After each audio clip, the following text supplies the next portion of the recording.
Alright, everybody, welcome back to the BANDR Show. This is your host, Big Daddy B, on June 29th, 2016. We have a lot of interesting things to cover. It's been an interesting week with the Istanbul terror attack. About 41 people killed at an Istanbul airport. What a tragedy. Yes. Oh. ISIS is really starting to tick me off. I can tell you that right now, and I hope they're ticking everyone else off too. They're taking the lives of innocent people. Drowning this country. They're not afraid of anything. That's the whole thing. No, they want everyone else to be afraid. Yep. And when you really analyze everything that's happening, you have to ask yourself, why are we letting it happen? We're bringing these people into this country. Half of them are already here because they're sleeper cells that are already implanted in this country to wreak havoc on every country they go to. Every country they go to, they want to wreak havoc because they think they can, and we have to be what they call politically correct about it and let it happen. Hey, but that's okay. David Cameron's already stepping down. The Prime Minister of England. He's stepping down. So, hey, he got what was coming to him.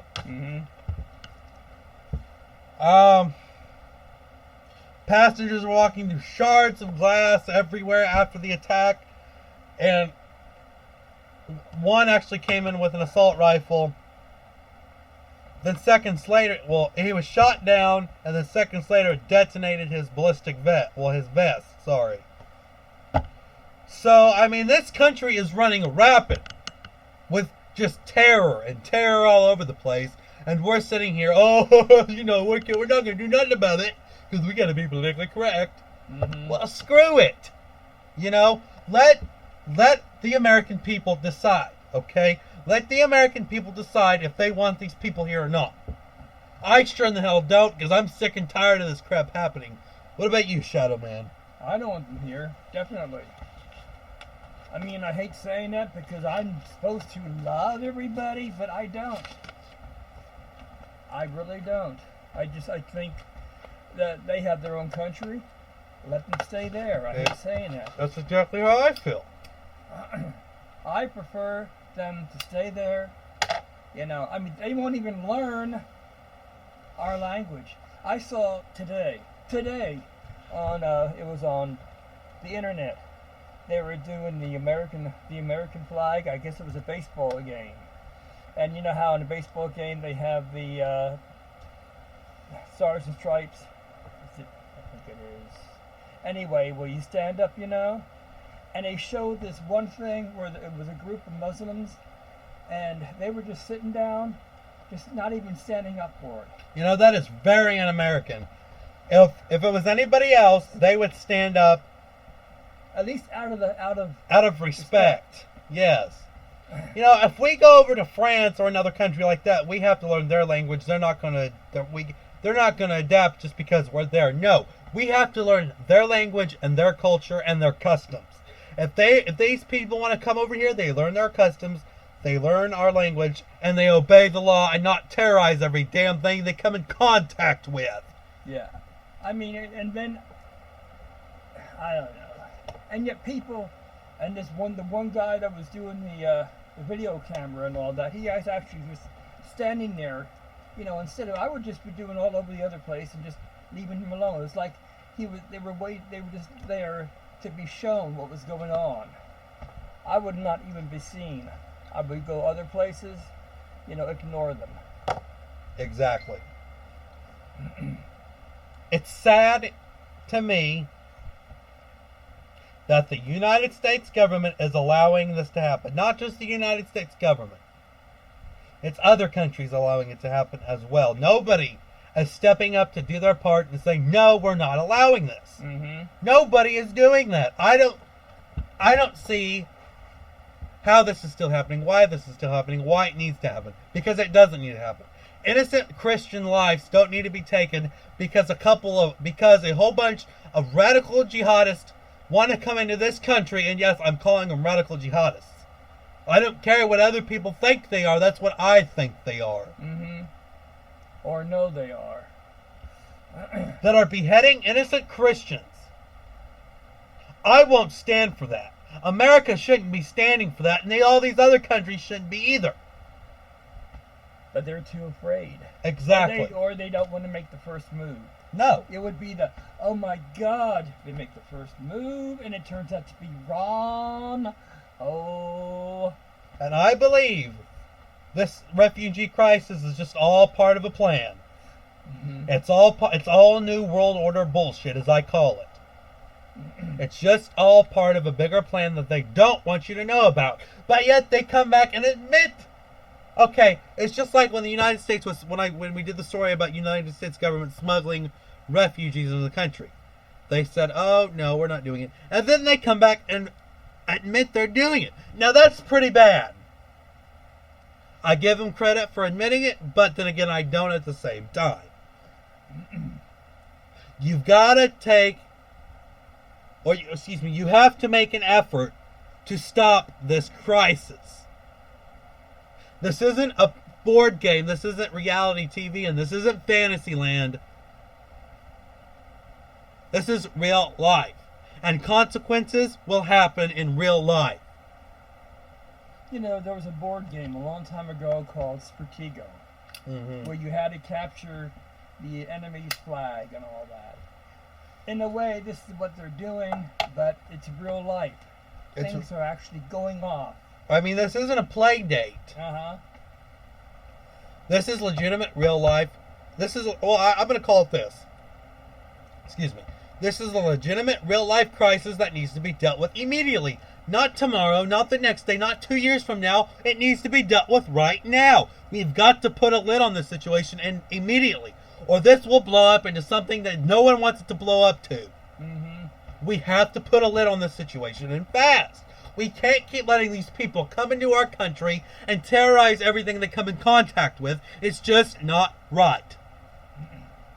And for all the years that we've been here, made this country great, and letting people, it's like, okay, let's let them come in now. It's okay. We're hiding. No, it's not okay. I bet you our forefathers are turning around in their graves. I think they would be too if they knew exactly what was going on. Uh-huh. This is supposed to be a democracy. This isn't a democracy anymore. You can't just speak your mind and say whatever you want to. No, because everything you do is either censored, and if you say something wrong on social media, or not just on social media but in public, it's like you can't say Merry Christmas, you have to say you can't say Merry Christmas, you have to say Happy Holidays to not offend somebody. Well, I don't care. I'm going to stick with my Christian roots and say Merry Christmas, and I don't give a crap what other people think. Yes. God, it gets me to it saddens me to the bone, to the core of my heart. How we all should be about that. We'll get back to the refugee crisis. I want to get on to something a little bit different here. The Mexican president demands the United States to merge with Mexico and Canada. So we have the Mexican president demanding the United States to just say, okay, merge with Mexico and Canada to create the NAU, or the North American Union. And this is all in response to Brexit. Mind you, all in total response to Brexit. People can say whatever they want, but it all has stems back from the Brexit vote. For those of you who don't know what the Brexit vote was and haven't been watching the news lately, England just left the European Union. So if you don't know that, get brushed up on some news. There were only two that wanted to stay in it, and it was Scotland and Ireland. Yes. Now, this is all due to Mexican President Peña Nieto. I'm sorry if I have that miscorrect. If I pronounced that miscorrectly in any way, I will try. If I have, I will try to make that pronunciation correct. This is all due to him. This was at a North American Leaders Summit in Ottawa. Yes, a North American Leaders Summit. So, when you look at everything here, I don't know, it ticks me off. We're all part of this. And we all have to stand for it because it is politically correct. I'm sick of it. This will not stand to me. This is just all part of the New World Order. It's all part of a bigger plan because President Pinita Nieto, or whatever the heck his name is, wants the United States to form with Mexico and Canada. Just to create the North American Union, or the NAU.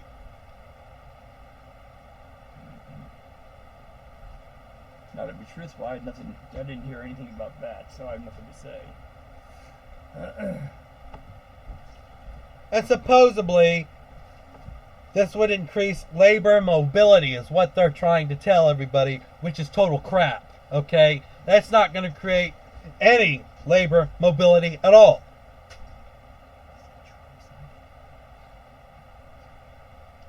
Beats labor mobility between the U.S. and Mexico. And there is now discussions from the UN or United Nations now wanting to create an NAU. Well, we see how the EU went. They just voted out of the EU.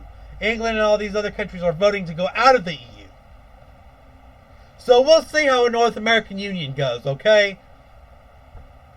And I remember once upon a time when the United Nations was great, when they first started, and this is back in the 60s.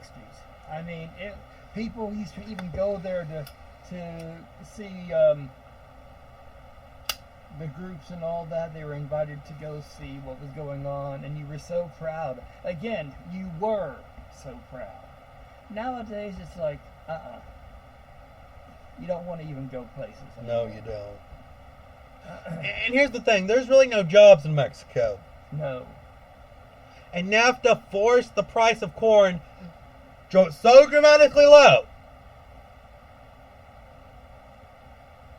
that it's really not even economically possible to even plant any crop anymore.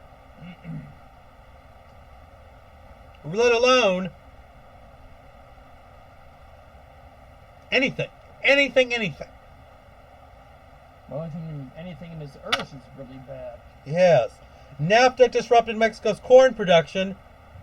75,000 Iowa farmers were able to go twice to three times the amount of what Mexico's producing. So what does that tell you? Mexico's economy is not the greatest. And they're talking like, oh, we're the richest economy. Ho, ho, ho. No, you're not. If you're not even economically stable to create jobs, what good are you as a country? You have to be able to keep a stable economy and create enough jobs to keep that economy going. That's just how it works. Ladies and gentlemen, we're going to go ahead and take a quick break, and we'll be back with you.